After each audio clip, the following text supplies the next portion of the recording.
a esta sesión solemne de la Academia Dominicana de la Historia, en la que recibiremos al nuevo miembro correspondiente, licenciado Fernando Infante.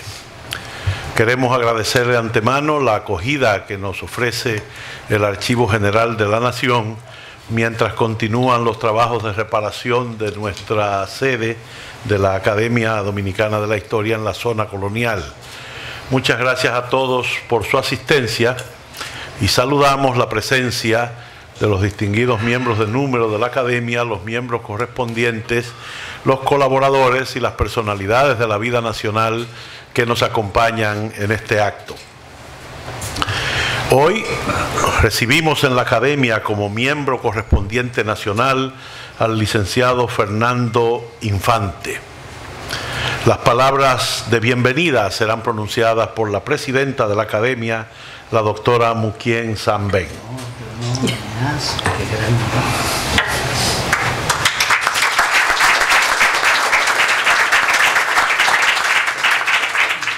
Buenas noches, gracias por acompañarnos en este acto tan importante donde una persona más que busca la verdad histórica se integra a las actividades de la Academia como miembro correspondiente. Nosotros celebramos una asamblea en el mes de julio donde fueron electos 4 miembros correspondientes: el señor Fernando Infante, Carlos Andújar, Reina Rosario y Joan Ferrer. En vista de que estamos en las reparaciones, hemos tenido que arreglar un poco la presentación oficial de estos electos. En esa asamblea también fueron elegidos 3 miembros de números: Miguel Guerrero, Santiago Castro Ventura y lamentablemente Danilo de los Santos, que murió días después de haber sido elegido. Una persona que nosotros lamentamos mucho esa partida tan repentina. Nosotros nos sentimos felices de que en ese proceso de elección se hizo un ejercicio total y absolutamente democrático. Aunque somos pocos los miembros de número, las elecciones no son tan fáciles, porque en algunos casos hubo que votar hasta 3 veces y 4, hasta que finalmente se lograron las mayorías como establecen los estatutos. Pero eso es mejor porque eso significa que se va cohesionando un grupo de gente que está interesada en este proceso de búsqueda y de difusión de la historia. Nosotros como miembros de la Junta Directiva nos sentimos felices de este proceso, sobre todo por la incorporación de muchos sectores de la vida nacional como colaboradores, como participantes en las actividades, muchos miembros correspondientes y de número que han acogido el llamado que le hemos hecho cuando le hemos solicitado una ayuda. Así que de corazón, muchísimas gracias. Este es un año que ya casi termina con la feliz noticia de que ya conseguimos los fondos y se están ejecutando para reparar nuestra casa, que estaba en unas condiciones muy lamentables, y gracias a Dios el prospecto que nos presentaron va muy bien.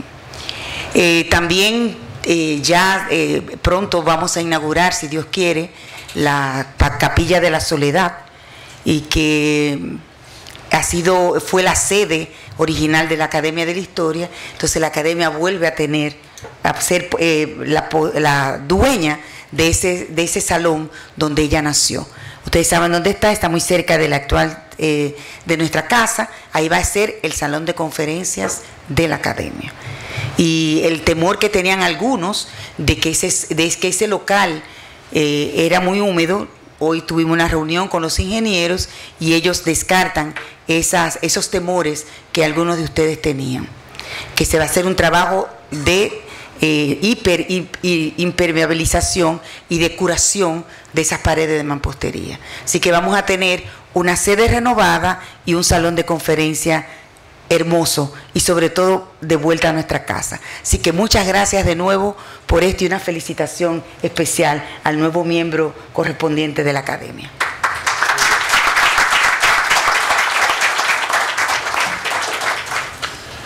Como les explicó nuestra presidenta, El proceso de selección de los miembros correspondientes, al igual que los miembros de número, es un proceso que toma en cuenta la contribución académica de los candidatos, la cantidad de obras publicadas, que demuestra su interés por la rama histórica, en el caso de la Academia de la Historia, y otros atributos de carácter ciudadano que también se toman en cuenta a la hora de seleccionar.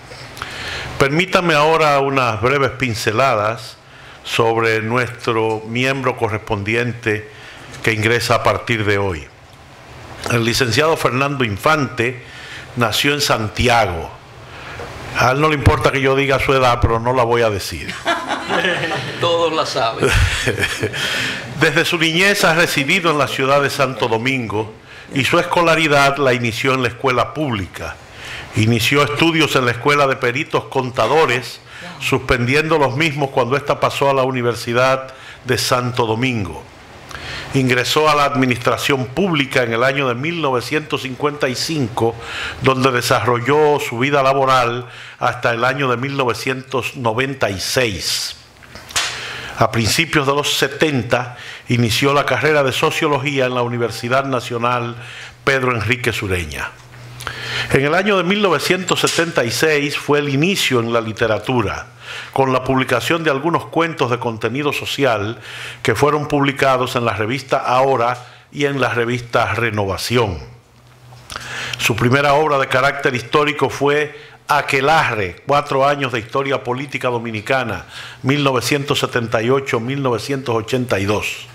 A partir de esta obra comenzó la publicación de artículos de diverso contenido en el vespertino El Nacional, que luego continuaría en el matutino Hoy por casi 10 años. En 1992 dio a la publicidad Trujillo, Aproximación al hombre y su tiempo.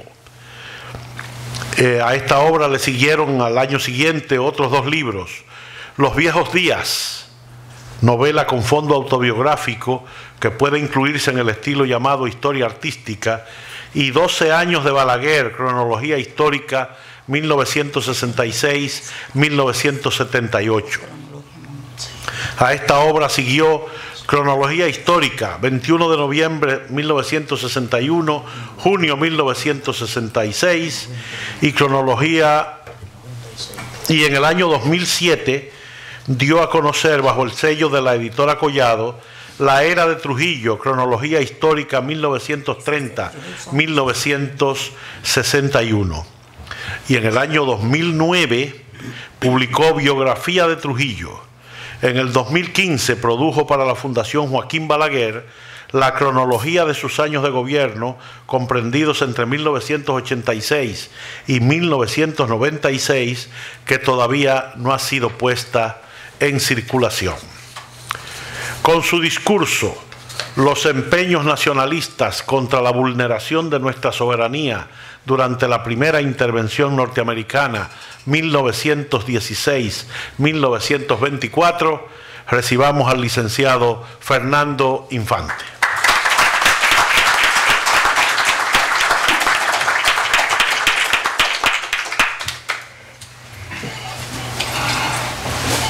Cuando estaba seleccionando los temas entre los cuales escogería el que destinaría para este evento, o sea, el tema con el cual cumpliría el requisito de la academia,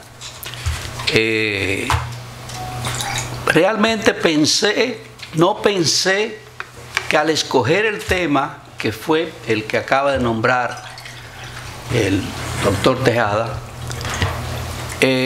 tendría la oportunidad o la, digamos, posibilidad de ser presentado conjuntamente con el mes en que cumple años la ocupación militar norteamericana de 1916.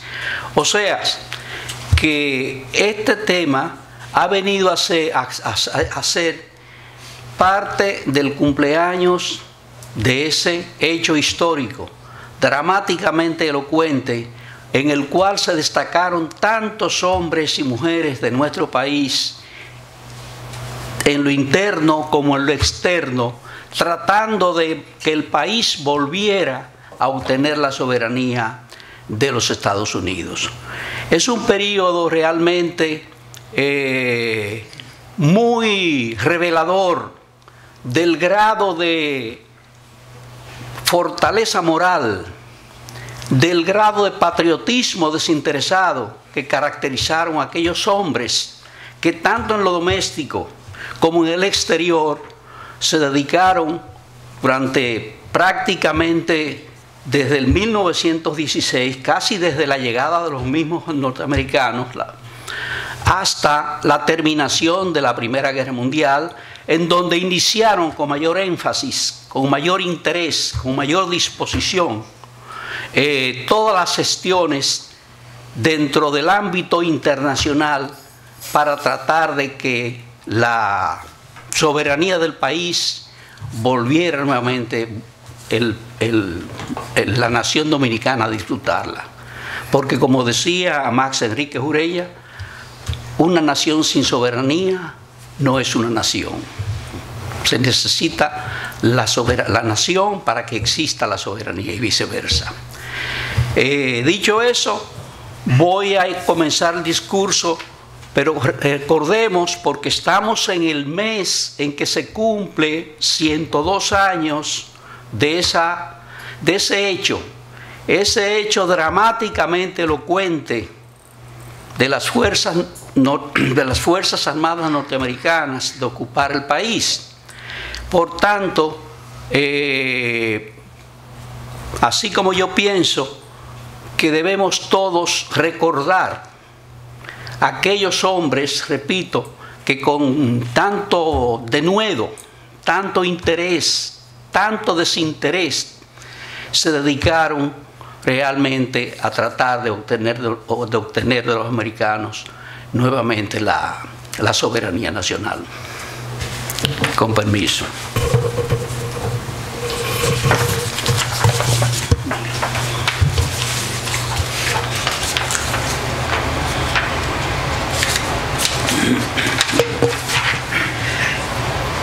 Honorable doctora Murquezán, presidenta de la Academia Dominicana de la Historia y demás honorables miembros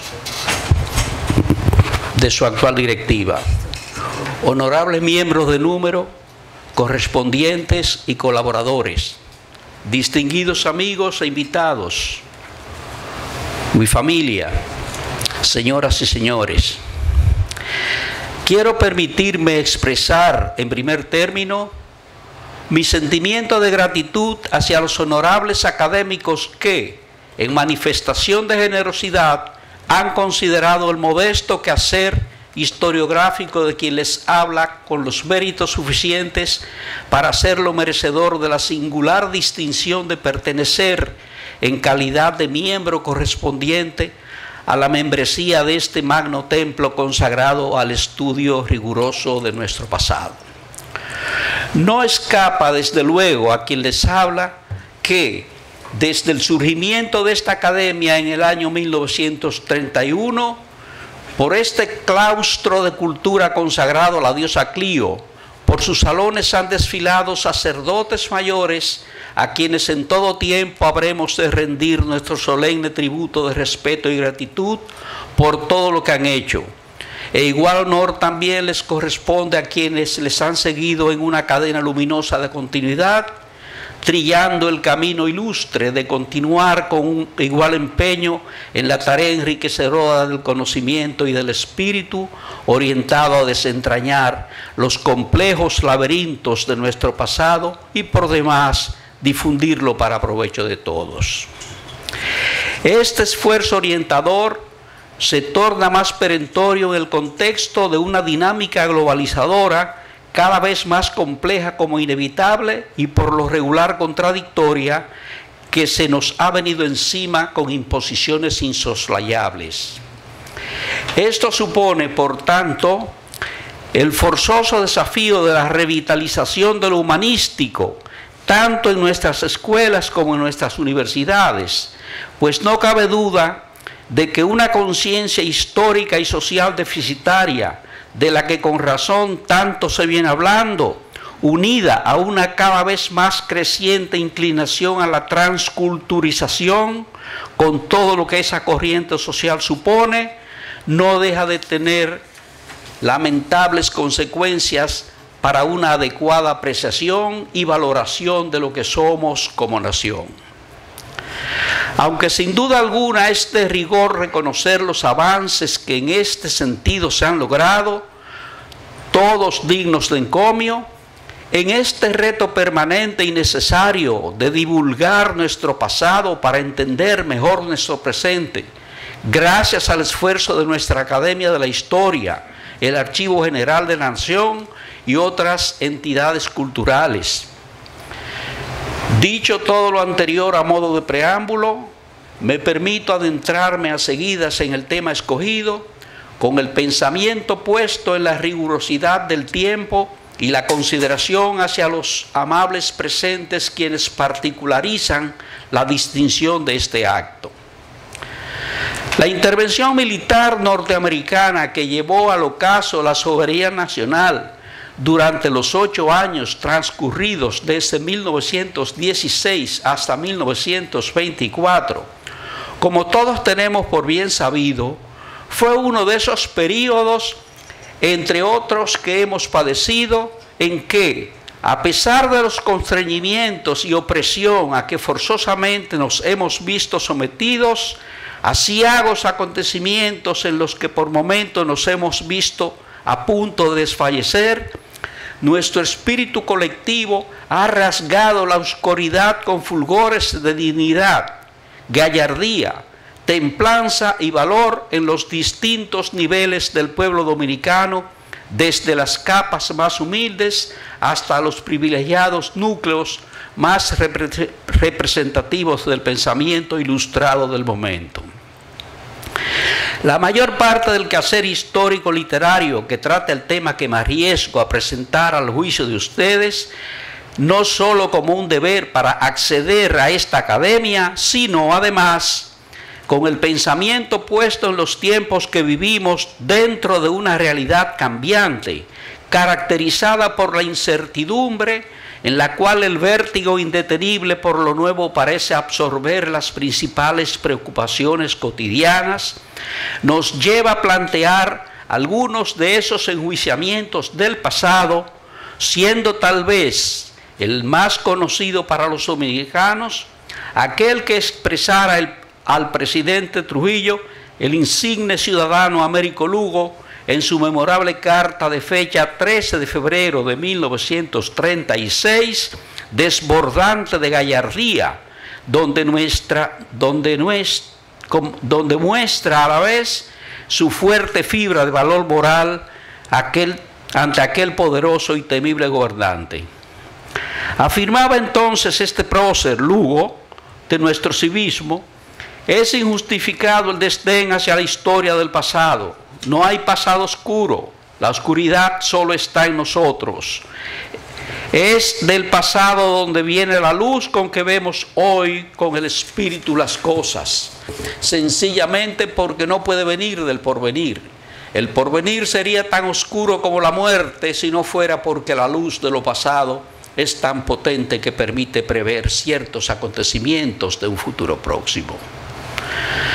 Ese pasado a que alude aquel prócer de indeclinable carácter y fervor patriótico que no nos permite conocer y entender el presente, lo encontramos pródigamente en este templo donde se venera la diosa Clio y en donde contribuye su dedicada membresía, compuesta por los miembros de número, miembros correspondientes y colaboradores, todos en una labor consagrada que de manera ininterrumpida ha venido durante casi 90 años cumpliendo celosamente, recopilando y divulgando el acontecer histórico dominicano.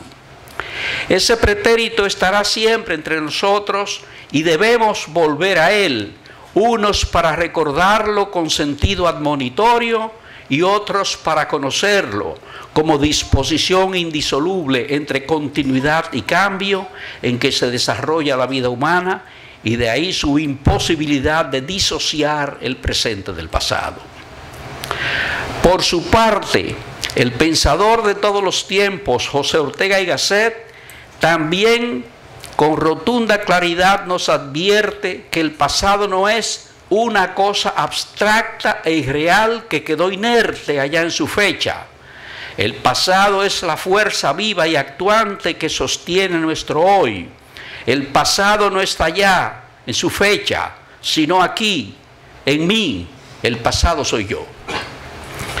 Y sobre ese trozo de ese pasado nuestro, es que hemos escogido nuestra disertación, el contexto nacional e internacional de la primera intervención militar norteamericana. En el mes de abril de 1916, el presidente Juan Isidro Jiménez tuvo que enfrentar grave conflicto con su gobierno. El levantisco general Desiderio Arias, entonces secretario de Guerra y Marina, por desavenencias surgidas entre este y el jefe de Estado, desconoció la jerarquía del presidente con el respaldo de un determinado número de miembros del Congreso. Este brote de rebeldía fue la causa que sirvió de pretexto para que se llevara a cabo la ocupación militar de la República Dominicana por la infantería de los Estados Unidos.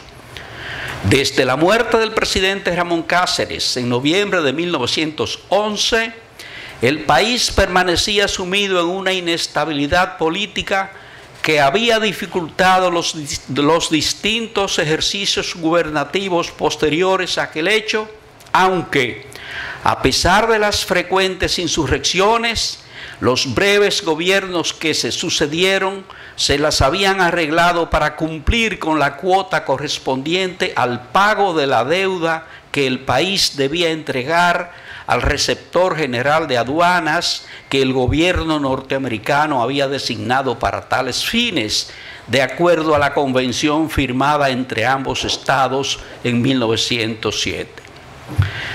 Mientras la ocupación estaba cada vez más cerca, hubo febriles e intensas discusiones entre las autoridades norteamericanas y las dominicanas para que pudiera dársele al país cierta normalidad institucional, y por ello los dirigentes políticos de aquel momento, principalmente Horacio Vázquez, Federico Velázquez y Elías Brache hijo, así como personalidades representativas de sectores importantes, se pusieron de acuerdo para ofrecer la presidencia de la República al doctor Francisco Enríquez y Carvajal, un prestigioso ciudadano con amplia experiencia de Estado, quien se encontraba residiendo en Cuba desde hacía 14 años.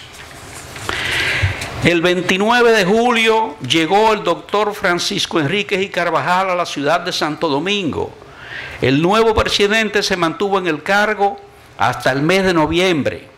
Su patriotismo le había impedido aceptar determinadas exigencias que les fueron formuladas por el gobierno norteamericano. La ocupación formal no podía esperar más. El día 29 fue proclamada por el capitán de navío H.S. Knapp, quien había llegado al puerto de Santo Domingo 5 días antes con instrucciones concretas del gobierno norteamericano para el establecimiento de un gobierno militar de ocupación en la República Dominicana. El día 25, el doctor Enríquez, junto al secretario de Relaciones Exteriores, licenciado José María Cabral Ibáez, sostuvieron una larga entrevista con el capitán Knapp, y ante una interrogación que le formulara el presidente respecto al destino y futuro de las pequeñas nacionalidades, este militar le respondió con la última frase que pronunció en la entrevista: «Le droit international n'est pas mort», lo cual adquiere a través de los hechos una significación muy singular. El día 29 a las 3 de la tarde, un empleado de la delegación americana subió a las escaleras de la residencia particular del presidente Enríquez y entregó a manos de este un pliego contentivo de la siguiente proclama, según la cual desde ese momento quedaba establecido el gobierno militar norteamericano. Proclamación. Considerando que una convención fue concluida entre los Estados Unidos de América y la República Dominicana el día 8 de febrero de 1907 y de la cual el artículo 3 dice: hasta que la República Dominicana no haya pagado la totalidad de los bonos del empréstito, su deuda pública no podrá ser aumentada sino mediante acuerdo previo entre el gobierno dominicano y los Estados Unidos. Considerando que el gobierno dominicano ha violado el dicho artículo 2 en más de una ocasión y considerando el gobierno dominicano de cuando en cuando ha dado como explicación de dicha violación la necesidad de incurrir en gastos extraordinarios incidentales a la supresión de las revoluciones, declaro y proclamo a todos los que les interese que la República Dominicana queda por la presente puesta en un estado de ocupación por las fuerzas bajo mi mando y queda sometido al gobierno militar y al ejercicio de la ley militar aplicable a tal ocupación. El designio geopolítico norteamericano se había cumplido, conforme a las directrices del presidente Woodrow Wilson, de quien, a decir del poeta Fabio Fiallo, con la enardecida pasión que le caracterizaba, su cinismo corría parejo con la iniquidad cuando en Versalles se proclamó el defensor del derecho de las naciones débiles, mientras aquí, en el Caribe, colmaba a sus aguas de acorazados repletos de marinos y soldados que venían a nuestra tierra a saquear, incendiar y degollar hombres, mujeres y niños. Parece que la exacerbada elocuencia que expuso el notable poeta y patriota al publicar lo antes citado eran rescoldos que todavía entonces laceraban su alma por el infamante trato que padeció por su bizarra oposición al régimen de ocupación. El ominoso contexto de una conflagración universal a la cual habría de entrar los Estados Unidos al año siguiente, o sea, pocos meses después de la ocupación dominicana, que fue el 29 de noviembre, y su entrada a la Primera Guerra Mundial fue en mayo. Estamos hablando de 6 meses apenas. Al siguiente año no facilitaba ni daba una mínima apertura para una articulación propicia de iniciar una acción exterior encaminada a denunciar al mundo el atropello cometido contra la República Dominicana. Eso explica por qué, salvo las notas de protestas dirigidas en diciembre de 1916 al secretario de Estado Robert Lansing, por el entonces ministro en Washington, Armando Pérez Perdomo, y del licenciado José María Cabral Ibáez, ministro de Relaciones Exteriores del renunciante presidente Francisco Enríquez y Carvajal, no es posible encontrar en el plano internacional una defensa firme y sostenida de nuestra soberanía en los diversos escenarios internacionales. Mientras tanto, a pesar de su situación anómala, el país luchaba por sobreponerse a su humillante circunstancia, según el abogado Luis Felipe Mejía, testigo importante de aquellos tiempos. Los años de 1917 a 1919 transcurrieron con la prensa amordazada por la censura y el patriotismo en vigilante espera, salvo en los campos de Salcedo y en el este, donde la insurrección se había extendido. El país gozaba paz material. Discutíase con calor inusitado sobre la guerra europea. La campaña de recabar fondos para la Cruz Roja Americana tuvo buen éxito, pues todos contribuimos sin parar mientes en nuestra propia situación. Esperábamos que tras la victoria aliada podríamos hacernos oír y obtener nuestra liberación. Ese es el parecer de Mejía. Aunque conforme su descripción presentada por Mejía en la cita anterior, podría asumirse que la situación nacional era de aceptable normalidad. La misma no era más que aparente, pues como él mismo describe, el gobierno militar, bajo la jefatura del capitán Knapp, no escatimó el uso de la violencia para imponer su autoridad usurpada. No es de extrañar que la llegada de los soldados norteamericanos provocaran a veces actos de desesperación. Partidas inconexas de hombres mal armados se lanzaron a los montes sin orden ni concierto.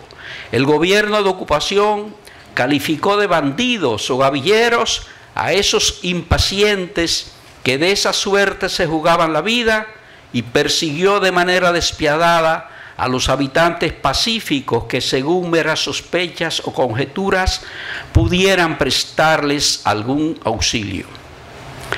La relación de los hechos reprobables sería larga. Basta con recordar las denuncias que algún tiempo después se hicieron ante la Comisión de Investigación que el Senado de los Estados Unidos envió a Santo Domingo.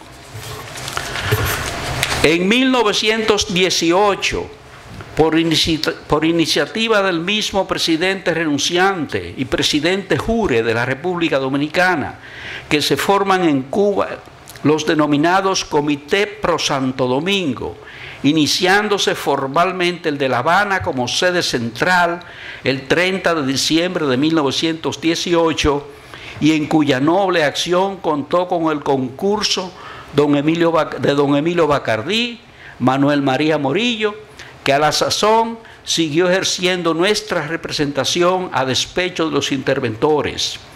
Su sobrino Abel, su hijo Max, al igual que el destacado periodista Eduardo Abril Amores y el connotado intelectual Enrique José Barona, entre otros, iniciando una labor que extendieron sin descanso por todo el oriente de Cuba, en reafirmación de la indisoluble fraternidad dominico-cubana.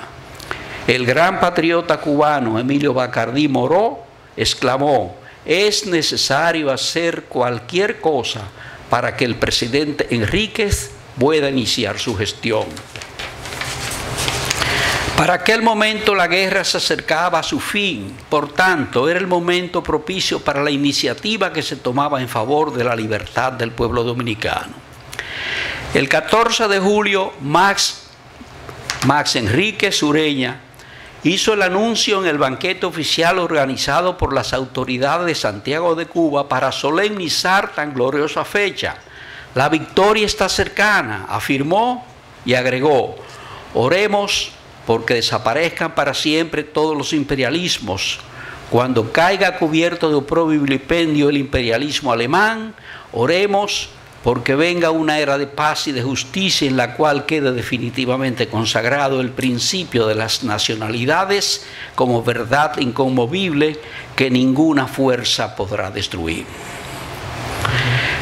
En esa sentida expresión, el espíritu de don Max, tal vez por la emoción del momento, mostraba una noble candidez.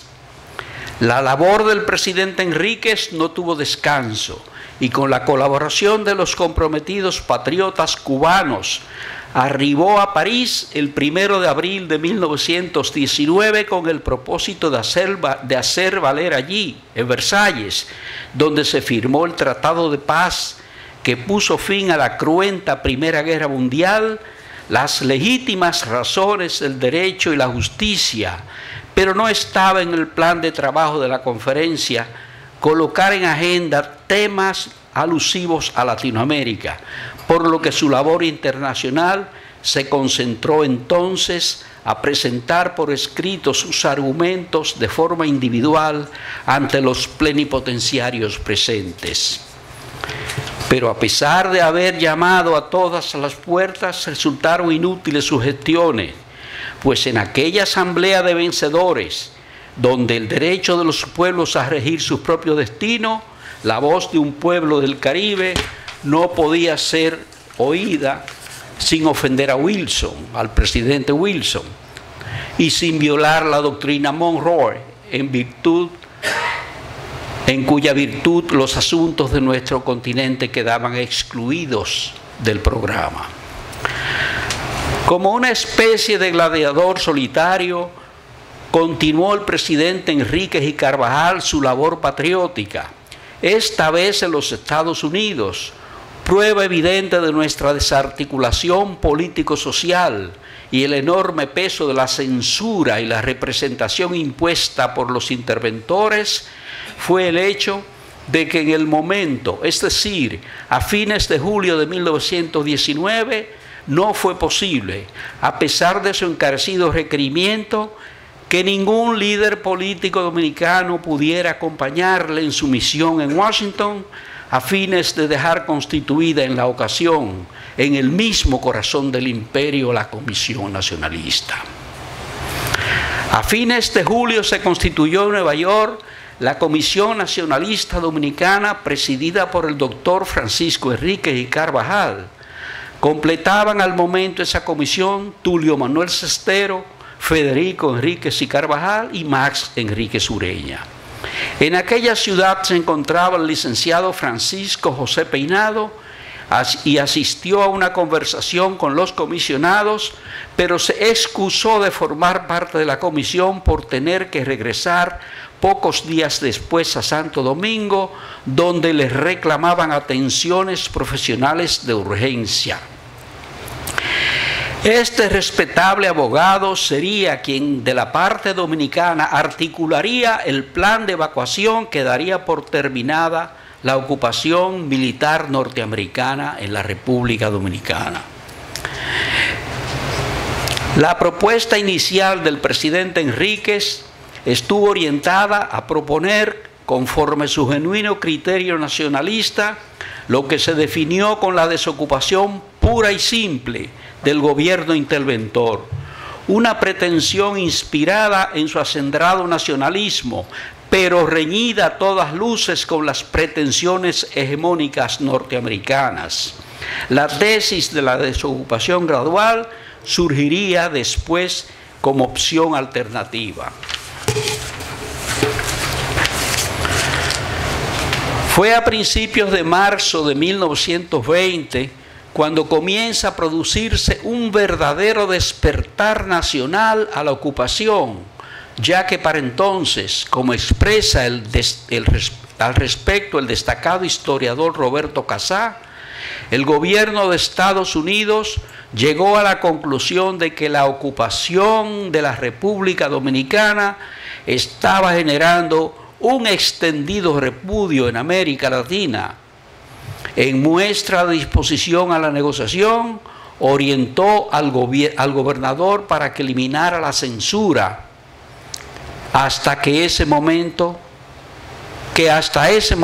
castigaba con pena de cárcel cualquier manifestación crítica a la ocupación militar.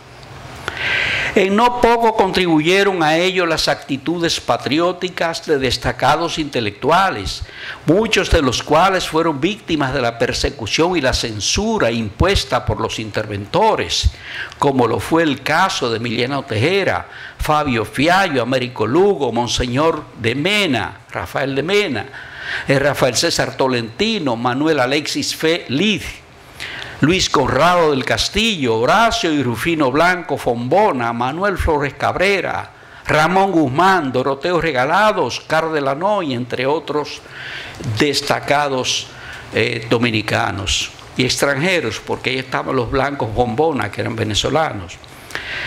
Fueron ellos los gestores de la denominada Unión Nacionalista Dominicana, la cual se constituyó en marzo de 1920, cuya presidencia recayó en Emiliano Tejera y Enríquez y Carvajal, y Enríquez, vicepresidente.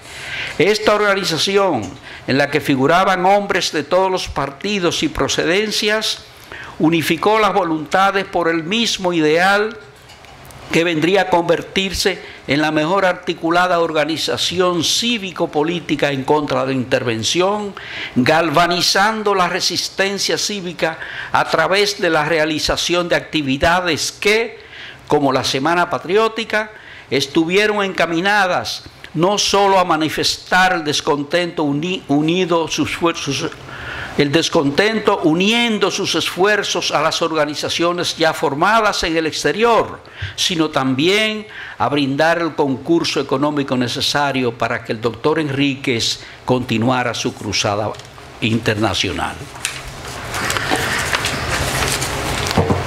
Para aquel momento, la visión de las cosas también comenzaba a cambiar por parte de los actores políticos y diplomáticos norteamericanos, como también en el Congreso norteamericano, gracias al influjo ejercido por distinguidos abanderados del patriotismo, como lo fue el caso de Horace Knowles, un prominente abogado norteamericano, quien había sido ministro plenipotenciario en el país unos 10 años antes, a cuya eficacia y noble insistencia se debió en gran parte que la cuestión dominicana representara un importante papel en la campaña presidencial de los Estados Unidos en 1920, según frase de Sumner Welles. Prueba de los resultados de la acción nacionalista y de la eficaz intervención de Knowles fue la designación por parte del Congreso de la comisión seleccionada del Senado de Estados Unidos sobre Haití y Santo Domingo, la cual arribó a Santo Domingo en agosto 21 con el propósito de conocer a profundidad la actitud del pueblo dominicano ante la intervención. La comisión, después de escuchar numerosos testimonios sobre la conducta reprochable y los atropellos que cometieron muchos miembros de las fuerzas militares interventoras contra ciudadanos dominicanos, regresó a Washington. Su informe fue decisivo para que el gobierno norteamericano decidiera dar los pasos para la desocupación y así sacarse la molestosa espina en que para ese gobierno se había convertido la ocupación militar de la República Dominicana. El licenciado Francisco José Peinado, discípulo de Hostos y abogado prominente, se había mantenido al margen de la política partidaria y vivía dedicado a su profesión desde los tiempos de Lilis, en que fue encarcelado.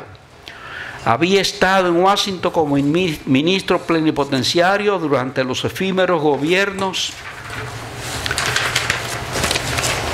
de los Victoria, Noel y Bordas.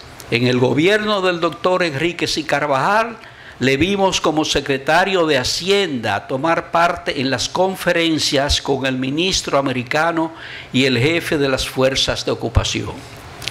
Estos antecedentes y la inobjetable conducta ciudadana lo calificaban como el dominicano más idóneo en aquellas circunstancias para iniciar las negociaciones con las autoridades norteamericanas.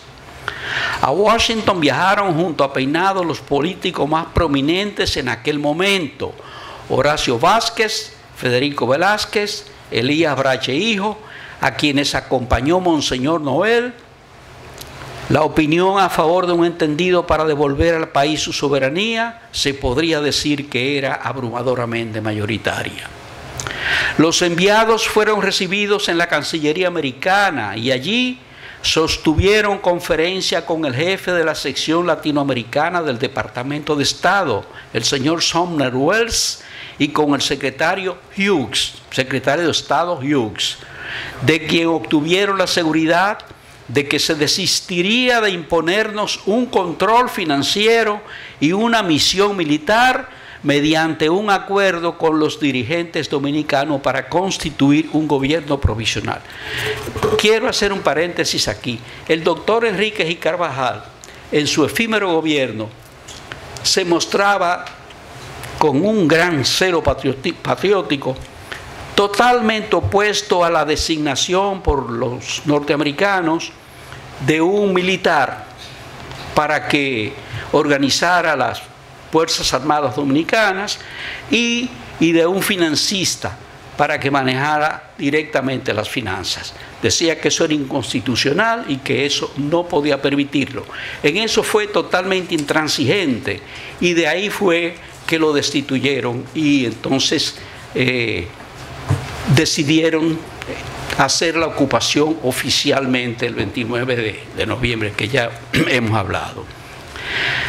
Los comisionados dominicanos, el 30 de junio de 1922, concertaron las bases de un plan de desocupación con el secretario Hughes, quien designó a Sumner Welles y el ministro americano en Santo Domingo para que suscribieran ad referéndum un tratado con dichos señores, representantes de la opinión de la inmensa mayoría de los dominicanos, según se admitía. Pero a pesar del favor de esa inmensa mayoría de los dominicanos a favor del plan de evacuación, los sentimientos de los nacionalistas suspicaces no confiaban del todo en el plan Hughes-Peinado. Consideraban también que el tratado implicaba el reconocimiento jurídico de la legalidad de la intervención. Inspirado en ese criterio, se reunió el Congreso Nacional en Santiago bajo la presidencia de Américo Lugo, que lanzó el 6 de octubre de 1922 una protesta enérgica contra el plan. Se celebraron numerosos mítines y manifestaciones públicas para combatirlo y se aconsejó al pueblo la abstención electoral. El memorándum del entendimiento de evacuación de la República Dominicana por las fuerzas militares de los Estados Unidos de América, concertado en Washington en junio 30 de 1922, o Convenio de Evacuación de 1922, más conocido como Plan Hughes-Peinado, estableció, como es sabido, las bases para los fines que permitieran su formulación con la escogencia de un gobierno provisional mediante votación entre los señores Horacio Vázquez, licenciado Federico Velázquez, Elías Brache Hijo, licenciado Francisco José Peinado y por Monseñor Adolfo Noel. Personalidades de la vida nacional dominicana envueltas en las negociaciones que se llevaron a cabo para los altos fines logrados. La elección del presidente provisional que tomaría las medidas para la vuelta del país a su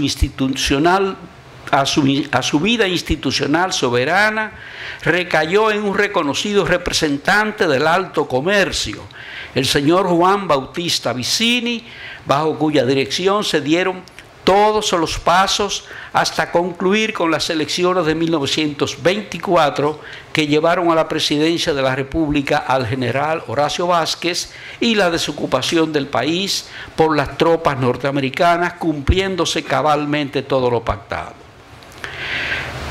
Terminaba de este modo uno de los periodos oscuros de la historia dominicana.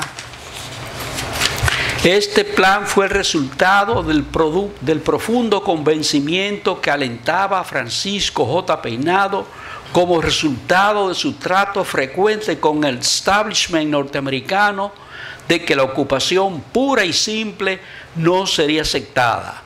Así lo diría por escrito Atulio Manuel Cestero en carta que le envió desde La Habana el 25 de marzo de 1922. Dice así: es inútil pretender que los americanos salgan de Santo Domingo como derrotados, como convictos de haber cometido crimen o, si se quiere, error en haber ocupado nuestro país. Ellos, o algunos de ellos, pueden sentir eso en lo más hondo de su conciencia, pero no lo reconocen jamás, ni de palabra ni de hecho. No se irán de la noche a la mañana, ni repondrán jamás el gobierno de 1916. No se irán sin que se legalicen los actos de gobierno militar. De lo contrario, sería traer el caos, además de que implicaría para ellos una derrota. En contraposición a las iniquidades, que fueron muchas, cometidas por miembros de las fuerzas de ocupación, así como las heridas morales que todo acto de esa naturaleza deja en los pueblos que lo sufren, en el caso de la República Dominicana, el gobierno militar dejó las bases establecidas para su desarrollo e incipiente modernización con notorias iniciativas. Como corolario a esta presentación, creo oportuno creo oportunas las siguientes reflexiones extraídas del balance que hizo el doctor Melvin Knight, un economista de mucho prestigio que hizo un libro acerca de ese tema que se llama Los americanos en Santo Domingo, en su obra sobre el tema que hemos abordado en esta presentación. Dice Melvin Knight: existen diferentes maneras de organizar las oficinas, incluyendo las de un gobierno, y unas resultan mejores que otras. Ciertamente que los americanos introdujeron orden y eficiencia donde antes reinaba el desorden y el caos. Y lo propio ocurre con un sistema de policía militar. Una fuerza disciplinada es 1000 veces menos peligrosa que otra en la cual los elementos que la integran son pocos menos que una turba armada. Un sueldo adecuado y pagado con regularidad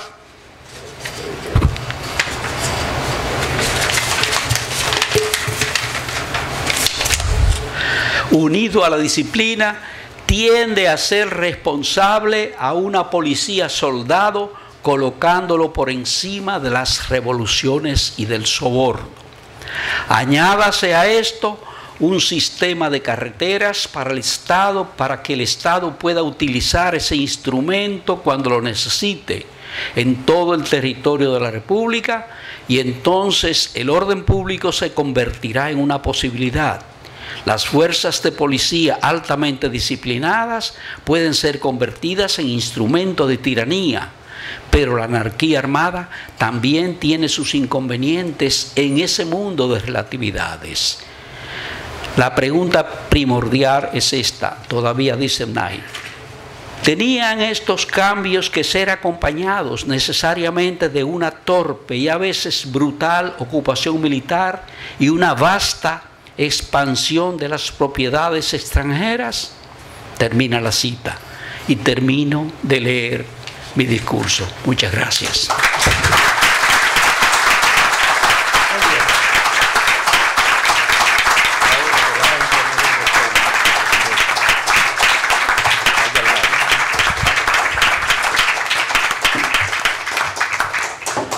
Inmediatamente la presidenta de la Academia Dominicana de la Historia, ahí mismo, impondrá al nuevo miembro correspondiente nacional de la Academia el botón que lo acredita como miembro correspondiente nacional de la Academia Dominicana de la Historia.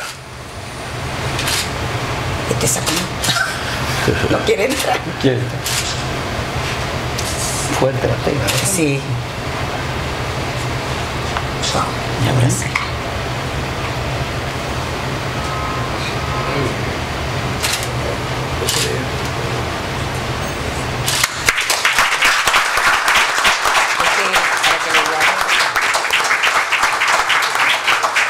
Y en compañía de los demás miembros de la Junta Directiva hará entrega del diploma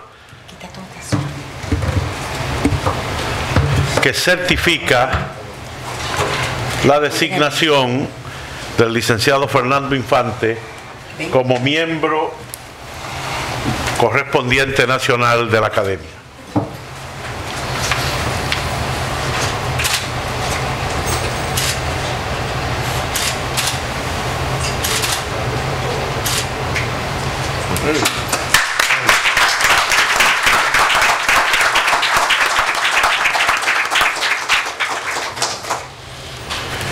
Luego de esta ceremonia,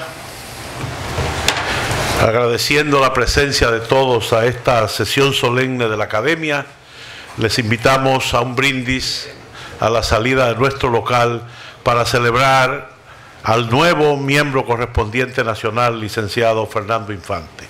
Muchas gracias por su asistencia y buenas noches.